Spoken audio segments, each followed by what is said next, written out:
गर्मी की छुट्टियां हो चली थी। एक बालक अपने पूरे परिवार के साथ अपने गांव आया, जहां उसके दादाजी रहते थे। ज्यादातर वह अपने दादाजी के साथ ही खेलता था। एक दिन वह उछलते कूदते दादाजी के पास आया और बड़े गर्व से कहा, दादाजी, जब मैं बड़ा हो जाऊंगा ना, तब मैं एक बड़ा सफल आदमी बनूंगा।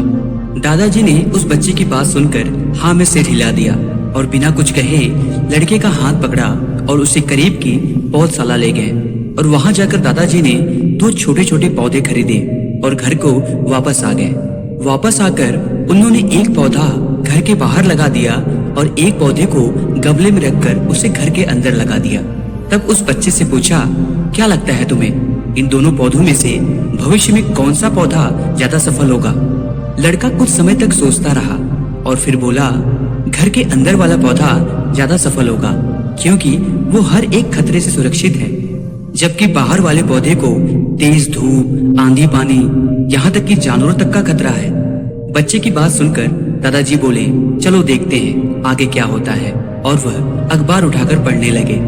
दादाजी दोनों पौधों पर बराबर ध्यान देते रहे और समय बीतता गया। 3-4 साल बाद जब एक बार फिर वो लड़का अपने माता पिता के साथ अपने गांव घूमने आया और उसने अपने दादाजी को देखा तो देखते ही बोला, दादाजी, पिछली बार मैंने आपसे सफल होने के कुछ उपाय मांगे थे, पर आपने तो कुछ भी नहीं बताया था, पर इस बार आपको जरूर बताना होगा। दादाजी मुस्कुराए और लड़के को उस जगह ले गए जहां उन्होंने गमले में पौधा लगाया था। अब वो पौधा खूबसूरत पेड़ में बदल चुका था। लड़का बोला, देखा दादाजी, मैंने कहा था ना, ये वाला पौधा अधिक सफल होगा। अरे पहले बाहर वाले पौधे का भी तो हाल देख लो। ये कहते हुए दादाजी लड़के का हाथ पकड़कर उसे बाहर ले गए। बाहर एक विशाल वृक्ष गर्व से खड़ा था। उसकी शाखाएं दूर तक फैली थी और उसके छांव में खड़े राहगीर आराम से बातें कर रहे थे। अब बताओ, कौन सा पौधा ज्यादा सफल हुआ? दादाजी ने उस बच्चे से पूछा। बाहर वाला, लड़का शर्माते हुए बोला। लेकिन ये कैसे संभव है? बाहर वाले वृक्ष को न जाने कितने खतरों का सामना करना पड़ा होगा, फिर कैसे? लड़का आश्चर्य से बोला। दादाजी मुस्कुराए और बोले, हाँ, बाहर वाले पौधे को बहुत सी मुसीबतों का सामना करना पड़ा होगा, लेकिन समस्या का सामना करने के अपने फायदे भी तो हैं। बाहर वाले पौधे के पास आजादी थी कि वो अपनी जड़ें जितनी चाहे उतनी फैला ले, अपनी शाखाओं से आसमान तक को छू ले।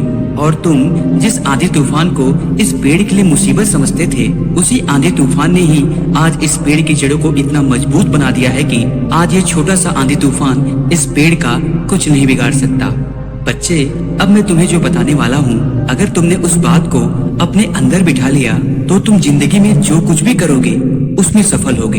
यह कहकर दादाजी ने आगे कहना शुरू किया, अगर तुम जीवन भर केवल सुरक्षित विकल्पों को ही चुनते रहोगे तो तुम कभी भी उतने सफल नहीं हो पाओगे जितने की तुम्हारी क्षमता है। लेकिन अगर तुम तमाम खतरों के बावजूद इस दुनिया का सामना करने के लिए तैयार हो तो तुम्हारे लिए कोई भी लक्ष्य हासिल करना असंभव नहीं है। लड़के ने लंबी सांस ली और उस वृक्ष की तरफ देखने लगा। वह दादाजी की बात समझ चुका था। आज उसे सफलता का एक बहुत बड़ा सबक मिल चुका था कि जीवन में हम जिन रुकावटों को अपना सबसे बड़ा शत्रु मानते हैं, वही हमें मजबूत, अधिक सफल बनाती है। वीडियो अच्छी लगी हो तो लाइक कीजिए, सब्सक्राइब कीजिए। मिलते हैं अगले वीडियो के साथ। धन्यवाद।